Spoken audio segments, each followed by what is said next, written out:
Good afternoon, this is Sean Golding with Golding & Golding, here to discuss the basics of what recently happened with the Malta Pension Plan, how the loophole was closed, and what you can do about it. So, the United States and Malta entered into a tax treaty. That tax treaty had a bit of a loophole when looking at the saving clause, what was included versus what wasn't included, in accordance with how the Roth IRA works, if you go through the technical explanation of the treaty. And so there was a planning technique that some taxpayers were using through certain attorneys, CPAs, or promoters, in which they would fund these types of pension plans, personal pension plans, with the idea that they would receive enormous tax breaks in accordance with how the treaty operates when dealing with the Roth IRA, and we'll get to that in a minute. Recently, the IRS issued a competent authority arrangement, kind of an update or a supplement, essentially saying it's not going to fly. But this is typically how it would work. What would happen is a U.S. person would open a Maltese pension.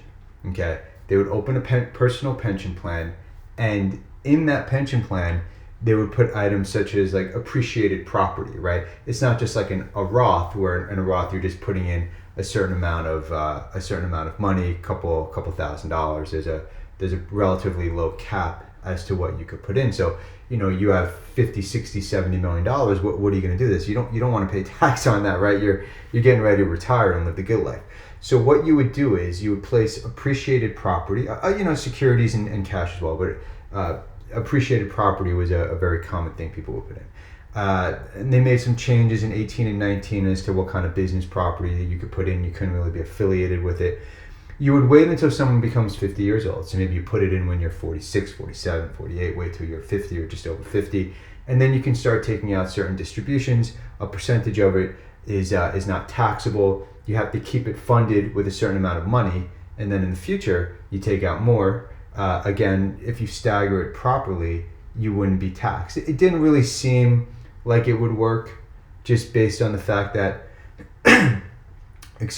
based on the fact that the concept would be, a Roth IRA wouldn't be taxable to a resident in Malta, for example. But a Roth IRA has a very, limitation contributions like $5,500, $6,500, whereas people were taking millions upon millions of dollars, tens of millions of dollars worth of assets, appreciated property, putting it into a personal pension, not based on employment or anything like that, just putting it into one of these personal pensions and then taking the money out tax-free. The IRS had put out their Dirty Dozen hit list and had identified this on there. And they didn't say that per se was illegal, but basically said, hey, we don't think it's kosher, and it's something we're going to keep an eye on. And recently this came out.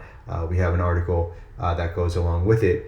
But essentially, the IRS is saying, under the treaty, you cannot claim pension benefits for these types of Maltese pension plans, personal pension plans. And so it's a big problem for a lot of people who have put millions upon millions of dollars overseas into these pension plans. So what do you do, right?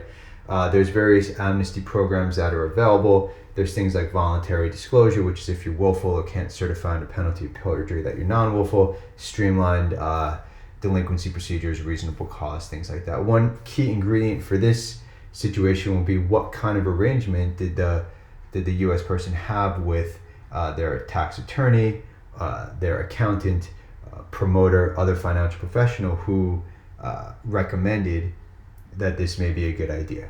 And so we have lots of information available on our main website, goldenlawyers.com, our sub-website. You can always reach out and schedule a reduced fee initial consultation if you think it's appropriate to the matter and it's something that we handle. Again, my name is Sean Golding with Golding & Golding. Thank you for your time. Enjoy the rest of your day.